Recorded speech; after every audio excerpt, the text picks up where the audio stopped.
région de Rabat Salé Kénétra, si on prend un compas et on le met au niveau de Kénétra et on fait un demi-cercle, on est pratiquement en plein milieu des zones les plus dynamiques du territoire national, entre Tanger, Fès et Casablanca. On peut la considérer parmi les régions, je peux dire, les plus complètes au niveau national, parce qu'à l'intérieur de la région, on a pratiquement tous les domaines d'activité qui sont présents ou bien dans lesquels il y a des potentiels très importants à développer.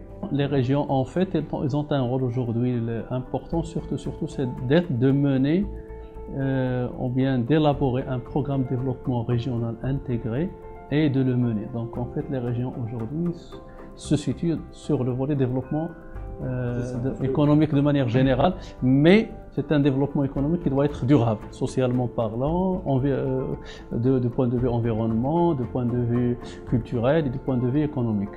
Aujourd'hui, les régions, elles ont deux moyens stratégiques de planification de leur territoire et de son développement et un outil important d'exécution.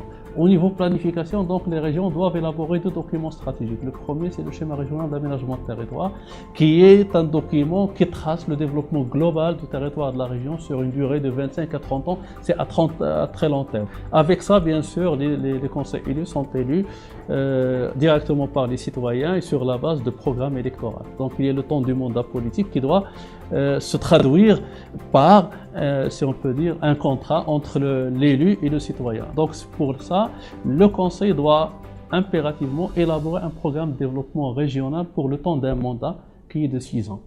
Et puis, pour permettre aux régions d'avoir la capacité d'exécuter leur programme, on a créé des établissements publics régionaux qu'on appelle les AREP, les agences régionales d'exécution des projets qui devraient être les bras opérationnels des régions pour exécuter leurs projets. Le PDR de la région de Rabat Salé Kénétra aujourd'hui il est bouclé, il a été voté par le conseil de la région de Rabat Salé Kénétra lors de sa session du mois de juillet 2017 et constitue aujourd'hui la feuille de route pour toute l'action du conseil de la région de Rabat Salé Kénétra.